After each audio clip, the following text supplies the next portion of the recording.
In the UK, we can't get enough of gardens. Big and small, modern and traditional. They are the part of our house that can make us feel most at home. Now, people across the country have submitted their gardens as contenders for Garden of the Year. They'll be judged on the design, the planting, and the overall experience of spending time in their gardens. From each part of the nation, the best will go through to a grand final, where one will be named the winner. Casting their eye over Britain's gardens are broadcaster and gardening enthusiast Zoe Ball. I want to see the ground, I want to see the roses, I want to see the vegetables and fruit. I think a garden can say so much about the people who have built it, created it, and grown it.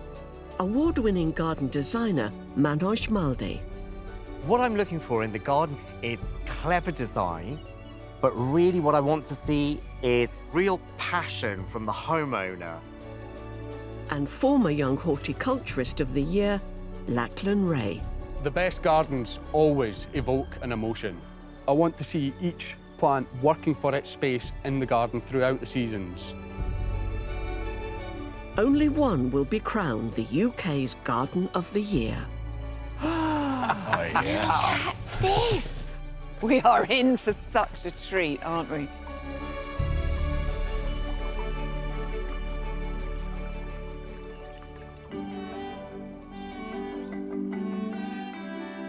This time, the judges are touring Scotland and Northern Ireland to visit 4 gardens, all competing for a place in the final.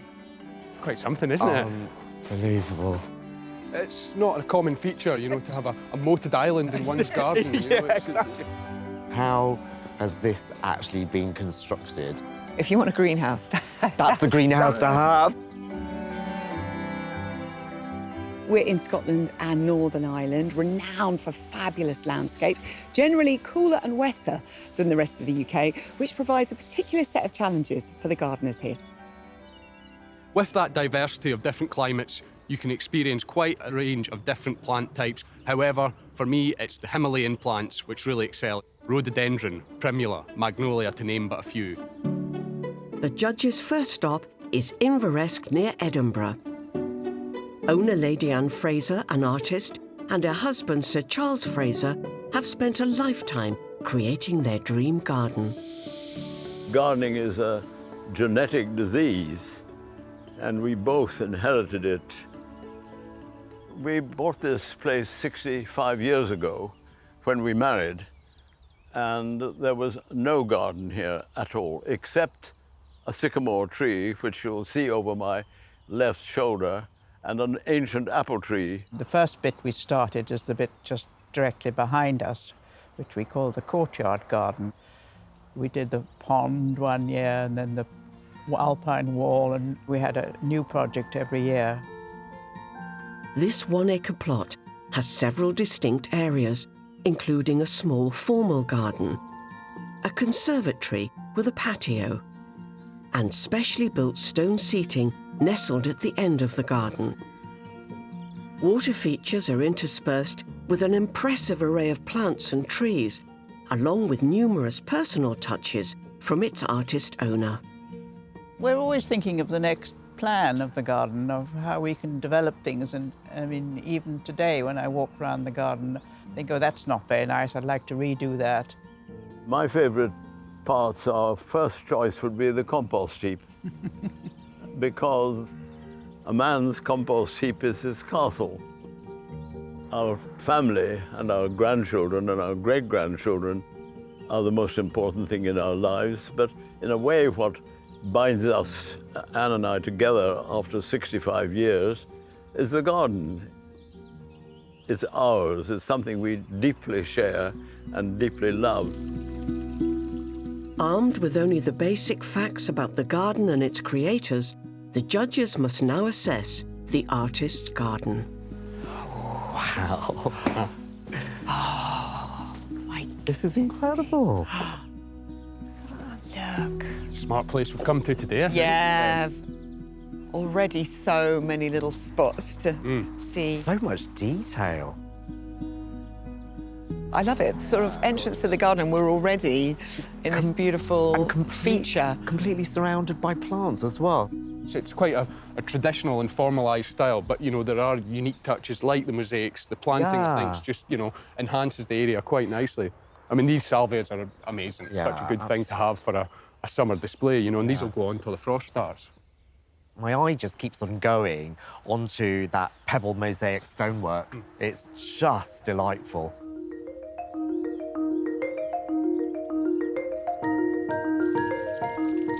These beach columns look amazing, and I love the way they actually really harness this pool of water here. You know, your focus goes onto that. And this water feature is just stunning. And of course, we follow this water all the way down the garden to the other fountain. It's quite a classic feature. It is, yeah. It's a rill, as it would be formally known. What it does is it provides a central axis for the garden in which everything else is laid out around. You know, this is the central and probably the most prominent feature of this garden.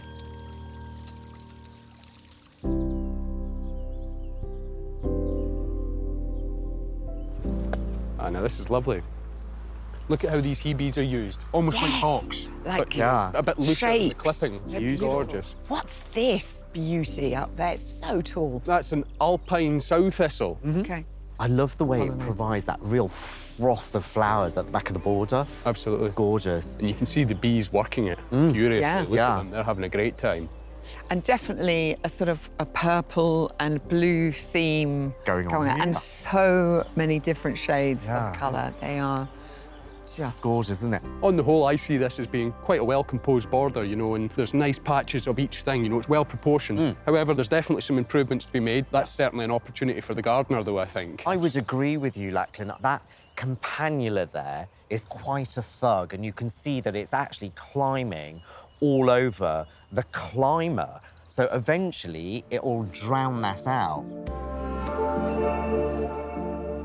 And I must refer to another beautiful piece of art. What does it say? The wind, it sings its fitful song of things long gone. Beautiful. It's quite poetic, isn't it? Yeah, it really is. And that's the big thing about gardens, obviously, that, you know, they're part of a wider artistry and you know, they very much harmonise with word and with art forms, you know, it's a great thing. Well, this is a gorgeous area, isn't it? It really is. So many quite unusual but beautiful trees here. Bark in that. Beautiful bark. I do like this meadow area as well. I know it's kind of slightly going over, but it still looks lovely. This is cool, though. It really is, isn't it? It's like a sort of little nod to the local agricultural community. That is a fine example of dry stone walling. And traditionally, farmers would use structures like these to enclose sheep, you know, so they could work on them. I think it's quite appropriate here that we've got this little topiarised sheep, and it's quite funny, actually. We're very close to where Dolly the sheep was bred as well, you know, so there's a little nod to the local area.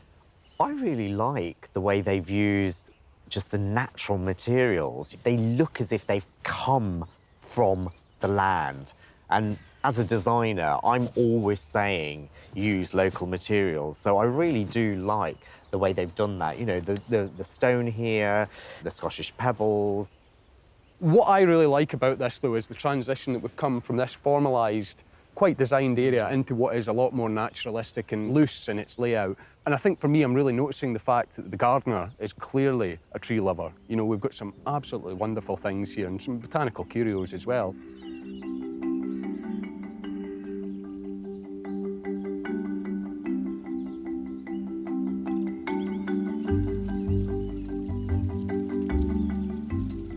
Oh, back to the start again.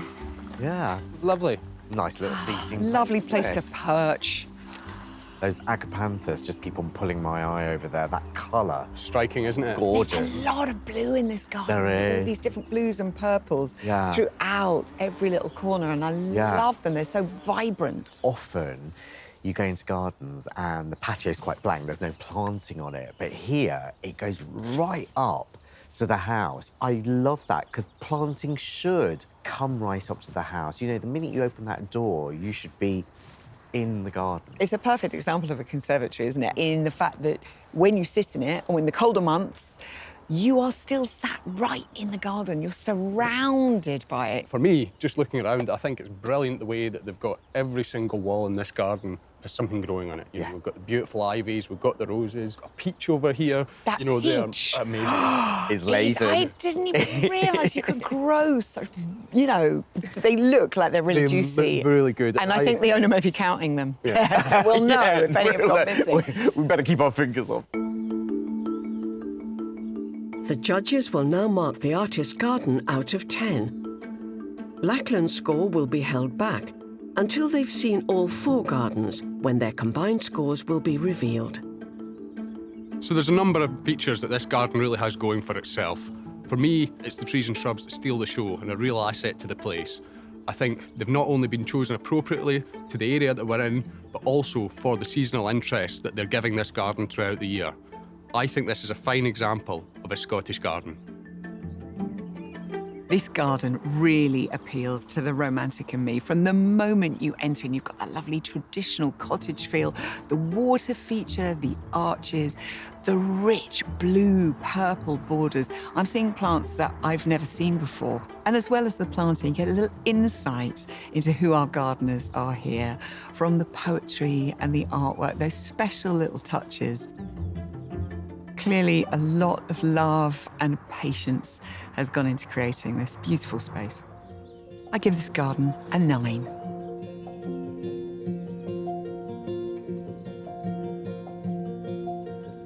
This garden is quintessentially a cottage garden, and it has so many beautiful details. I particularly love the mosaics that have been created out of Scottish pebbles, and this rill, just stunning. The only thing that I would have absolutely loved to have seen is this rill connecting to the house. It would have been perfect when you open that door, immediately you see that rill that takes your eye all the way through. I'm going to give this garden an 8. In each garden, the judges are choosing the feature they love most, their favourite spot. So many lovely areas in this garden, but we've decided the water feature, the rill, is so clever and such a focus of this garden. That is our favourite spot.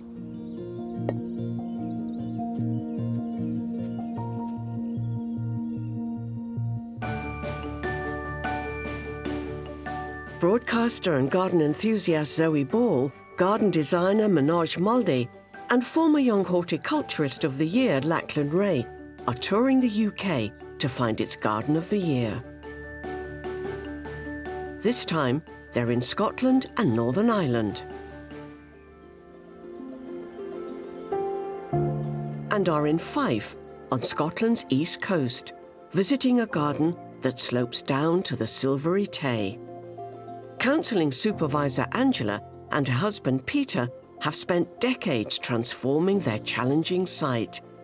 And in return, their garden has rewarded them with a hidden gem. When we first moved here, it was 1988, nearly 35 years ago, and it was just very overgrown. So there weren't great views from most of the garden, with very big rhododendrons and laurels and sycamore. We didn't know that the grotto and waterfall was there at all, so we've spent a long time kind of clearing things away and revealing what was there already and starting again. It has been created as a garden with lots of woodland, a typical kind of Edwardian idea, and so there were lots of rocky paths, and the paths had fallen in, the stones had collapsed, so that took quite a lot of manoeuvring. I suppose the garden we wanted to create has evolved over these 35 years. The garden sits on a steep hill and is designed to offer a meandering journey down to the river. Along the way are the natural waterfall, around which is a striking man-made grotto feature, as well as a seated area, vegetable patches, and a bridge across a burbling stream. I guess it is our life now. I mean, now I'm fully retired and Angie's nearly there, so it's just great. We love people coming around because, of course, the setting is amazing, The views are gorgeous. I think our garden means everything to us.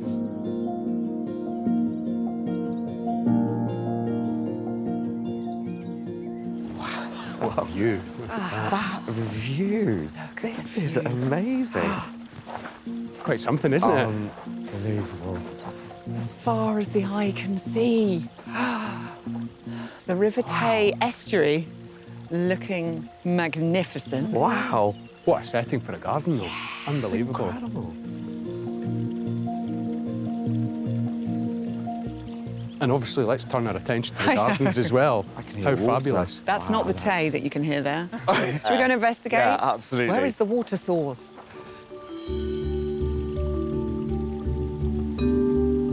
I don't know about you guys, but I think this is just absolutely extraordinary. It's incredible. I mean, how has this actually been constructed? It's the work, you know. Yeah. People literally put these boulders in here and created this terrace. You know, the weight of these things is extraordinary, Massive. I'm sure. Exactly. The landscaping here is as beautiful as the plants, isn't it? Yeah. This stonework. And nothing's all of just the same size. Everything's varying, but it's all so natural. I really like that. What's really nice in here, actually, is the succession in the planting. So we're not seeing a great big hit of colour at the moment. However, there is an awful lot of interest for throughout the season here, including quite a lot of evergreens, which is quite important. Shall we Let's carry keep on going. Yeah. That sound of water's really dragging me on down here.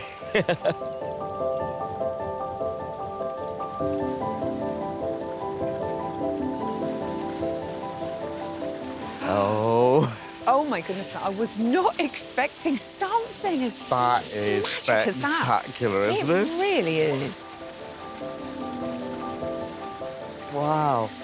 But isn't it great? Because you're Extraordinary. here by all this expanse of water and then you've It's got incredible, this isn't it? coming down. It's kind of something like out of Lord of the Rings, like that grotto-esque and the Kingdom of the Fairies, isn't it? It's Unbelievable. And it almost looks like it's sort of quarried its way through. And then it's running through just- these ponds all the way. taking its natural course, into really, the isn't estuary. it? I suspect this is probably man-made. There's obviously been effort over time to make it look natural, and Yeah. all this colonisation of the ivy and the rocks, the ferns around, the cotoneasters up the top, you know, that's just something that's happened throughout the years, and it's given it a very natural look. So it does feel like it's always been there. Yeah. Shall we go and explore down that way? There's a little bridge there. Yeah.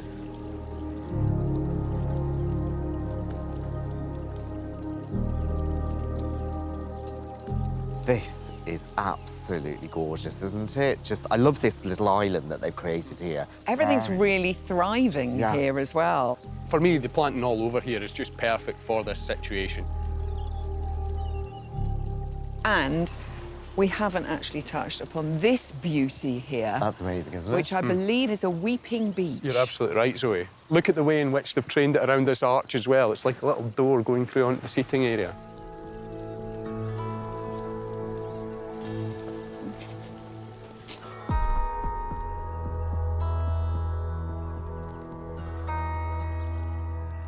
Look at that. I love the way they created these beds Yeah. with the stone. Really beautiful layout as well. Nice the way they've been terraced into the slope as well, so Yeah. you've got a nice flat area to work in. Absolutely.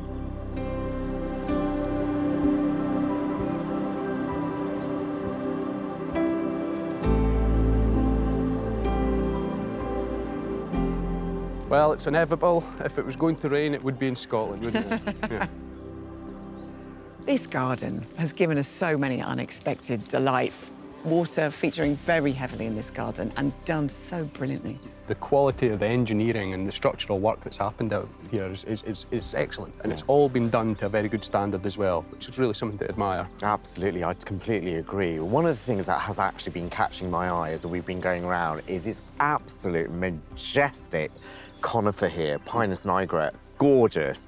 But actually look at what it's doing, because the elevation of that tree draws your eye to the elevation of that bridge. And it's actually bringing that bridge into the garden. It's making that bridge and that view and the landscape beyond part of this garden. It is absolutely sublime. The judges will now give their marks out of 10 for the Tayside Sloped Garden. Once again, Lachlan will hold back his score. For me, this garden is all about the water and the wildlife, that incredible view of the Tay, but then you have this water feature which you can hear from the moment you arrive. It's incredible. And the gardens have been really clever with their terracing and their planting. It's so clever and really very beautiful. I give this garden a 9. Wow, what an incredible site to garden on. It's not easy. This is such a steep slope. I love the use of natural materials, the stone boulders, and they are massive. I mean, how they've got them into this site is incredible. However, this garden is about that view. I'm going to give this garden an 8. What an achievement to create a garden like this on such a sloping site. The way in which the rocks have been used to terrace these different areas and break the garden up is quite fabulous. There are, however, a few gaps in the borders. The garden has opted to use some bedding plants in places to obviously fill these gaps, which doesn't necessarily, for me, harmonise with the rest of the scheme. However, this pond area that I'm sitting next to is absolutely sublime. Planting around it, sensational.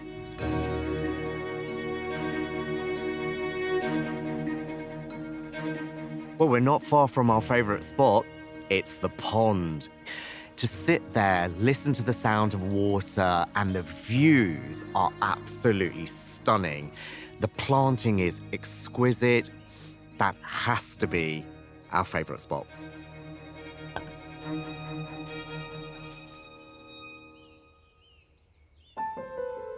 The next garden to be visited by the judges is the Cottage Garden in Macrafelt, Northern Ireland.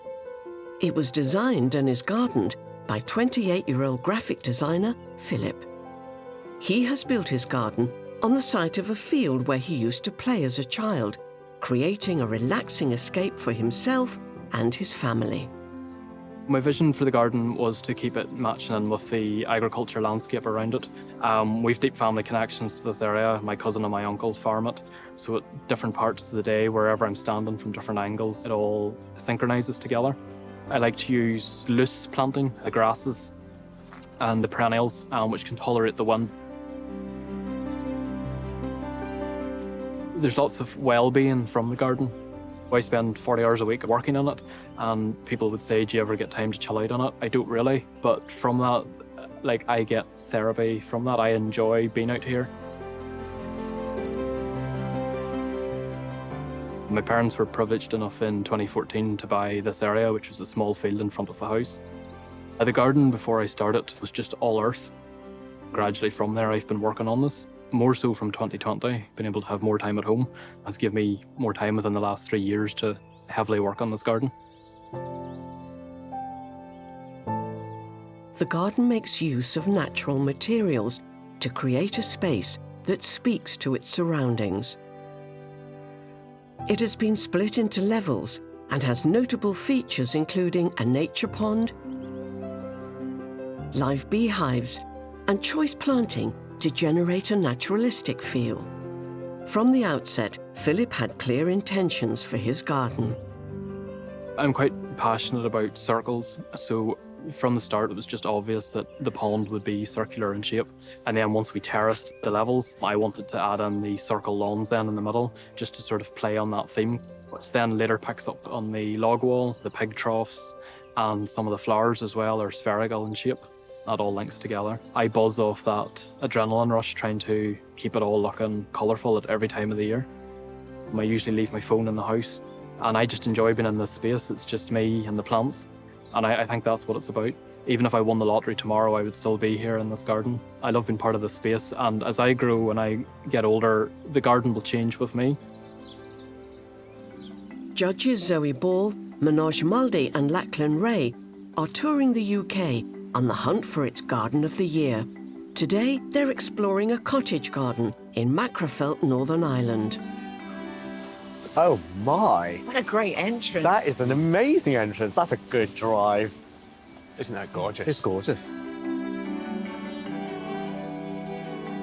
And this moated island here. Absolutely you don't brilliant. see that very often. No, do you, no, in not at all. someone's back garden. It's not a common feature, you know, to have a moated island in one's garden. You know, Yeah, exactly. I'm really liking Gardner's colour scheme here. I think it's absolutely wonderful. Beautiful backdrop, actually, you know, borrowing that landscape. I'm loving the shape of this garden already, feeling sort of enclosed. Feels like its own little private little paradise. I feel like we should go explore. I think we should, yeah.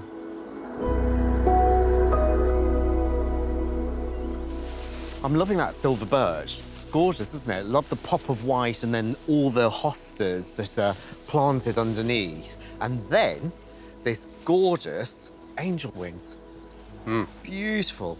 Everything looks really healthy, and the salvia, the bees loving it as well, aren't they? Yeah. Gorgeous. What's really standing out to me, though, here is the use of the natural materials. So we've got these beautiful weathered logs and the stone, and they just complement one another so well. And it fits in with this sort of rural, rustic theme that we've got in the garden here. Yeah. And with the sunflowers, and then you've got your cosmos, but what are these other little beauties? These dotted are around? zinnias. Yeah. I consider this to be one of the best annual cut flowers growing. I do think this is actually a really perfect combination of planting, especially with the calendula, the zinnias, but also that gorgeous amaranthus there. Yeah. Great combination.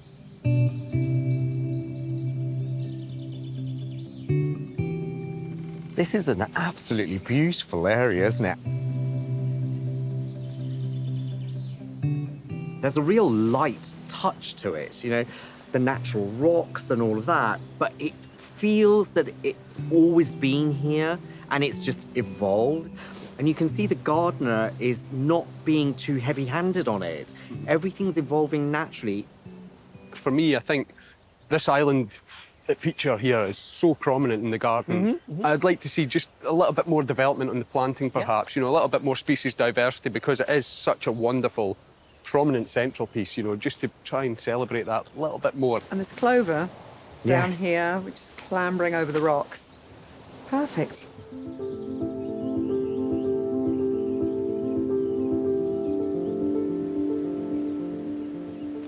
I just love steeper. They're so elegant. Look at them. Beautiful. And the teasels there. They are gorgeous, aren't They're they? really gorgeous. There's a whole nother mood up here in this area. Bees! Yeah, look at how busy they are as well. Such a nice thing to have. And fresh honey, oh, delicious.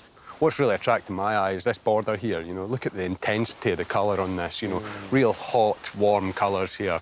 It feels like the gardener's using this as an experimental border to see how that can then transition over into the other borders. Absolutely. And again, using annuals, this could be recreated in a whole new way next year. So, you know, there's a bit of a sort of trial and error, playfulness about it. And, you know, I think it's something that everyone should have a go with, using annuals to inject that later colour into the garden. And trying things out, see if they work, see if they like your garden conditions. Exactly. And then you can create bigger spaces next year.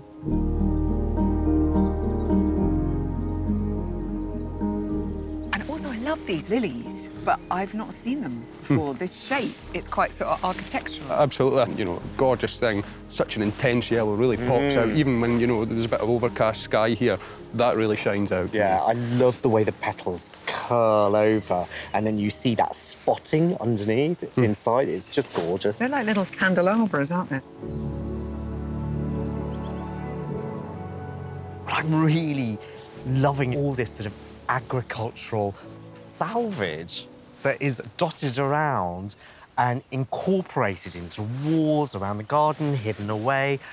But it's really integrated well into the garden. I love this whole recycling, upcycling. I guess somebody else's junk becomes such a lovely feature.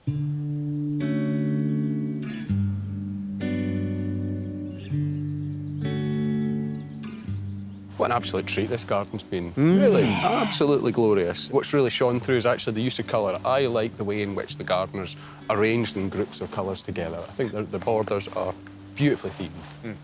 Yeah, I'd agree. I like the fact that they're being experimental in this garden. but I do think that it will look amazing once it's really, really matured. And the planting, again, I think is really, really lush. There's so many special touches here in the garden. For example, this wood pile here behind us is absolutely beautiful. You think of all the bugs, they're going to love living in there. So many clever touches. Now the judges will score the Northern Ireland cottage garden. Zoe is holding back her mark. The gardener here has created such a beautiful space, nestled perfectly in the beautiful surroundings. I love the planting. There's some beautiful colours, some real gems here, the diorama and the steeper. I love all the hierarchy. I think just making this a very magical space.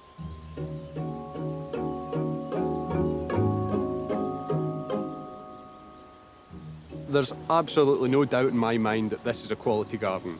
Coming in with this beautiful avenue of oaks was just such a lovely entrance. The colours are exceptional, right up my street.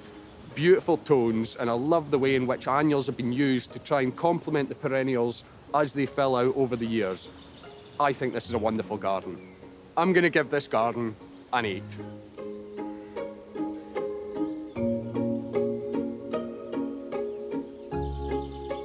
What a beautiful garden. I'm loving it. This is heading absolutely in the right direction. It is following the right paths and thought processes. I love the fact that there is actually a windbreak that has been created with tall reeds. That is really going to help to protect the garden in winter when that wind is rushing through. I'm going to give this garden an 8. For us, it was that little viewpoint with the circular lawns, the beehives, looking down over the beautiful borders and that lovely pond. That was our favourite spot.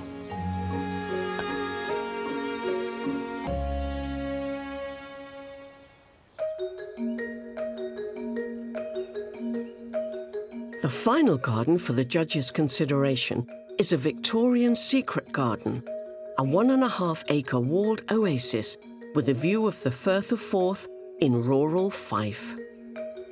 It's owned by retired antiques trader Renee, and together with her brother James and son Peter, they've constructed a packed garden designed to create interest throughout.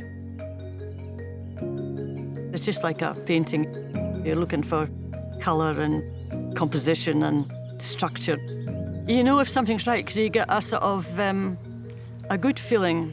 You get a sort of buzz if it's right. And if it's wrong, you know right away. Despite moving to the house in the 1970s, it wasn't until Renee retired 25 years ago that she set about fully transforming the space. The garden is a densely planted wilderness, rich in colour and texture.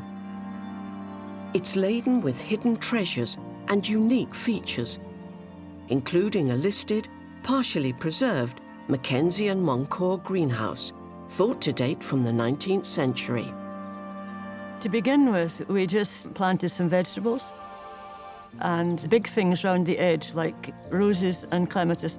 And we never really touched the middle bit because it was easy care and you just had to cut the grass. But after 20 years, I began to dig and I went completely out of control within about 5 years. The rest of the time I've just been cutting back. My brother, he's like the plant hunters of old, but instead of going to Nepal and China, he would go to Adobe's or Lidl or Morrison's. He's got a very good eye, and Peter's very good at the structures. The combination of the three of us, it seems to work quite well. What a stately pile. Wow. Place. This is so grand. I guess this has got some history to it. Look at this entrance to the garden. Absolutely intrigued about what's inside Yep. here. I think we're going to Narnia. Come on.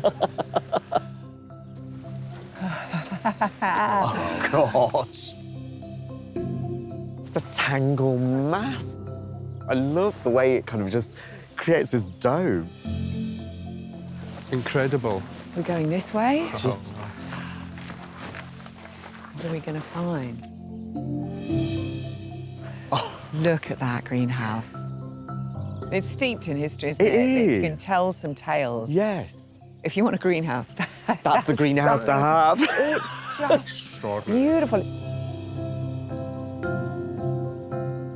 I would expect this to be Victorian. The Victorians just loved having such things in their gardens. You know, It's it's all just- about the exuberance and the show. I'm in absolute awe of this. I mean, look at it, the detail in this, the quality of the construction. People just don't make things like this anymore. It's mind-blowing. Wow. Look at the fruit up there. There was no way you could dream of having a crop of grapes outdoors in this part of the country. A greenhouse like this is such a resource, and particularly here, you know, Northern Garden. Look at the way that fern is just actually growing in the framework of the greenhouse. Mother Nature is taking over. Yeah. So there's such beauty in what is actual just dilapidation. It's extraordinary. I think we ought to go and do more exploration. I'd love to. We've got a whole garden ahead of us. The judges have been touring the UK on the hunt for its Garden of the Year. This time, they're in Scotland and Northern Ireland, and halfway round a Victorian secret garden near the Firth of Forth in rural Fife. We found an opening, though. Wow, look, Yeah. it's almost a clearing. This is a beauty of an old tree. What's this? Is this? It's an old cherry, an old flowering cherry. Lovely texture. Oh, look, it's a Extraordinary. Little seating area. great little place to stop for a moment. There's something fabulous about this garden, how it's almost taken over Yeah. by the wildness around Absolutely. it. You know, no manicuring required, I don't think. It's not that kind of place, you know. It's Yeah. just an utter wilderness. There's a bit of orchestration there, but, you know, it's somewhat chaotic, but I think it's fantastic. Look at the growth. They're getting sufficient water, and you can clearly see that they're happy. There's a lot of plants that are really appropriate to being grown here, you know, in a Scottish garden. You know, just in front of us here, with the Macrafelt, Yeah. such a glorious thing. The blue poppy, you Yeah. know, is just one of the finest flowers that you can grow. And unfortunately, there's so many parts of the UK where, you know, you just cannot grow these. It's so peaceful here, and the birds are loving this wilderness, aren't they? And it's so important when you're gardening to consider the wildlife in your area.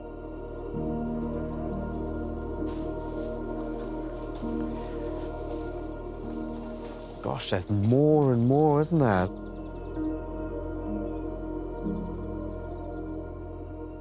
You know, when I talk about design, this is what I'm talking about. Have you noticed how you've got this axis that actually goes all the way up, making sure that they're forcing your eye all the way to that gate, and then you get that beautiful view with all of those golden grasses. I really love this feeling that we're enclosed in the kingdom of this house and this garden, and then we've got this wall all the way around us, and then these gateways to what's beyond. Wow.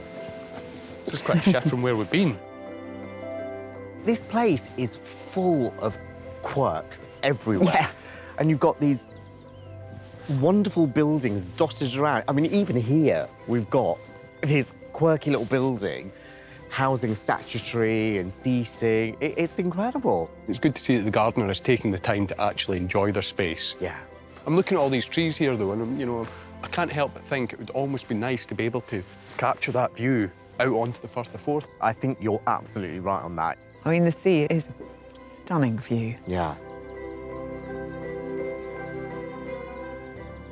Gardens should always have sitting points where you can actually sit down, chill, relax, take the view in, and then move again on your journey. I think for me, we're sitting here and we're looking out here, Firth of Forth in front of us, gorgeous view on a clear day. I can just imagine it's stunning. However, we're just getting a little taste of it. It'd be nice just to be able to bring a bit more of that into the garden. Yeah.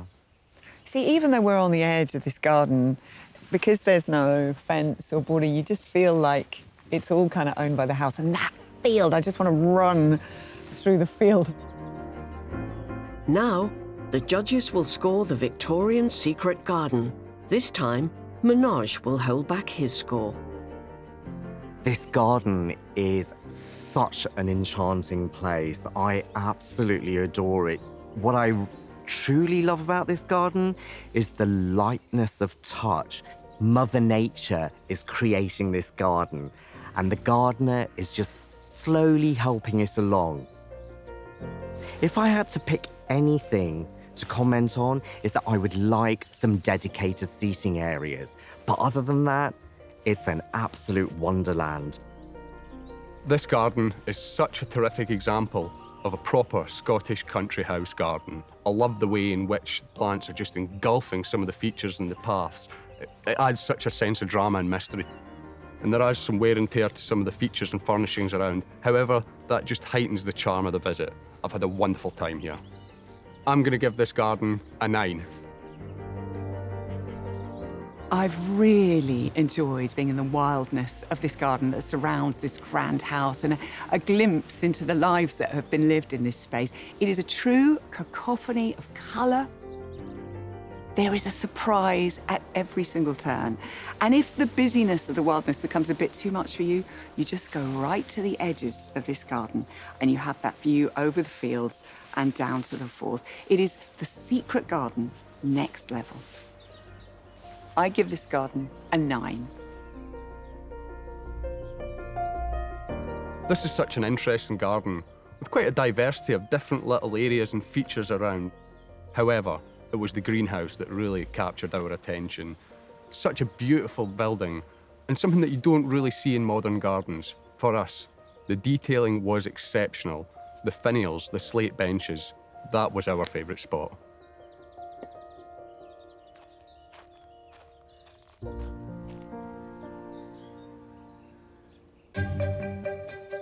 Having explored all 4 gardens, it's time for the judges to reveal the final scores and announce the winner of the Scotland and Northern Ireland heat, who will then take their place in the final of Garden of the Year. First, the judges will score the Artist's Garden near Edinburgh. Manoj, you gave this garden an 8. I give this garden a 9. Lachlan, what did you think? I love this garden. I think the way in which the gardener had used unusual and rare species of trees and shrubs was fantastic. But what really captured my attention was those mosaics. Absolutely stunning. I gave it an 8. Which means the Artist's Garden scores 25. Next to be scored is the Northern Ireland Cottage Garden in Macrafelt. Lachlan, you gave this an 8. Manoj, you gave it an 8. I loved how enclosed this was, the shape of it, that beautiful pond and planting around it, and of course the bees. I also gave it an 8, which means the Cottage Garden scores 24. Now, the judges will score the Tayside Slope Garden in Fife. Manoj, you gave this an 8. I give this garden a 9. Lachlan, what did you think? I absolutely loved the way this garden had been sculpted into that hillside. The effort it must have taken to get those huge boulders into place and the interconnecting pools were sublime. I gave it an 8. Which means our Tayside Sloped Garden also scores 25. So we have a bit of a draw situation. And the final garden to be scored is the Victorian Secret Garden near the Firth of Forth. I give this garden a 9. Lachlan, you gave it a 9. Manoj, what did you think? I thought this garden was absolutely magical, and that gem of a greenhouse, that was stunning. I gave this one a 9. Which means the Victorian Secret Garden scores 27. Yeah, truly wonderful garden. Yeah. Which means we have our finalist for Scotland and Northern Ireland, the Victorian Secret Garden. Perfect. We have a winner. Nice work, boys. Lovely. Intrigued by its sense of drama and inspired by its wilderness, the judges have voted the Victorian Secret Garden the winner in Scotland and Northern Ireland. It joins the others in the grand final. Next time, the finalists gather at Stourhead in Wiltshire. We have quite a task on our hands. Ultimately, we do have to decide. Yeah. Where the judges will whittle the gardens down I'm going to have nightmares about letting that go. It was too fancy for me. This is really This is difficult. difficult. This is so difficult. This is difficult. For me, this is the winner. So what do we do? and ultimately pick a winner. The garden of the year is